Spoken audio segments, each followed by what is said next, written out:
Our reporter Dennis Munyi visited Kirinyaga County in Mwea and met Zabron Muthuke, a finance graduate who decided to invest in poultry farming as a way of self-employment. Here's more.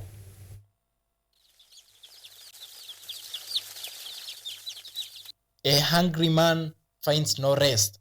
This is a saying that Zabron Muthuke knows very well. As a finance graduate, he chose to invest in poultry farming as a means of self-employment. Unlike other poultry farmers, Zabron has embraced technology that allows him to hatch many chicks at once compared to traditional methods. He explains that his machine can hatch up to 3,000 eggs in just 3 weeks. For us, the first market is ours because we are doing the incubation. So what we are doing when we produce the eggs, we sell the chicks to other farmers. Currently we are going global.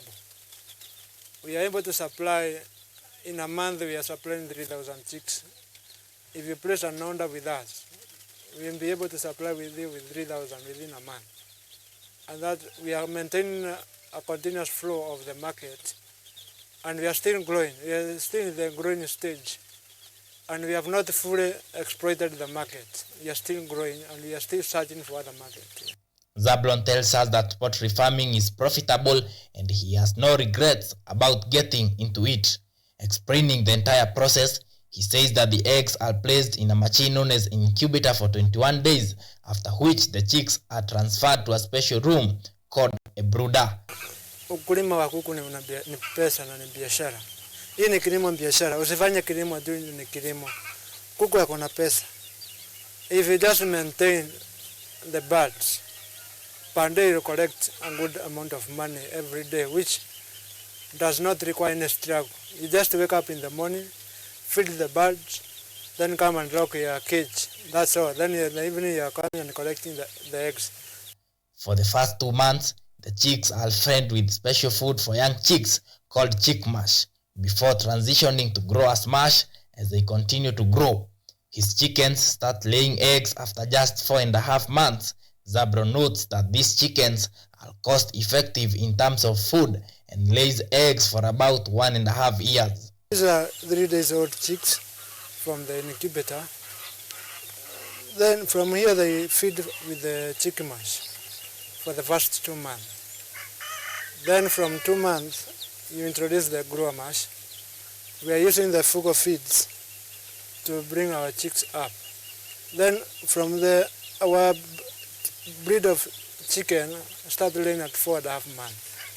So after the first egg, we introduce the layer mash, which they consume from the point of lay to the end time of laying, which they lay for 1.5 years. For them to give you optimum output, we prioritize to have them for 1.5 years where they are laying. So these are breed start laying at 4.5. This is the lowest consuming bird, and the birds that can start laying at a very early stage of 4.5 months, 19 weeks. However, Zabron emphasizes the importance of following a vaccination schedule and recording dairy farm information.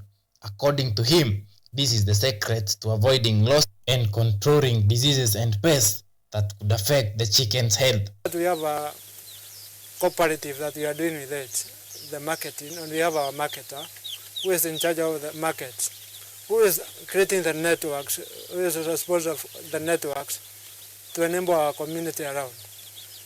With that, we have created a cooperative of farmers who are able to produce our breed, and that is what we are marketing. So we market our own breed. Together with other farmers, Zabron has formed a cooperative through which they can supply over 3,000 chicks, a move that helps meet market demand and ensures a steady income. Despite these successes, Zabron says there are still many untapped opportunities in the poultry market. We minimize the manufactured feeds with the organic grown feeds. To cut costs, they use natural feeds to nourish their chickens, a method that significantly reduces food expenses. Zabron concludes with a call to youth and farmers across the country to embrace technology to achieve true successes in agriculture. For Zabron, poultry farming is not just a way of earning income, but also a dream of self-empowerment. Farmers are now being urged to embrace the new technology of smart poultry farming. Dennis Munyi, KUTV, Mwea, Kirinyaga County.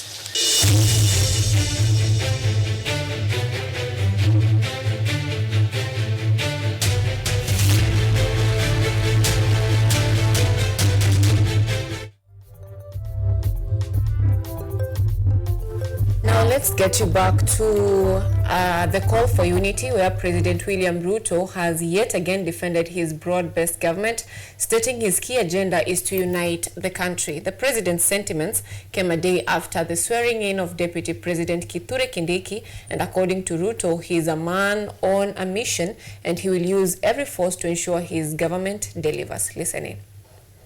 While attending the Africa Divine Church Mass, President William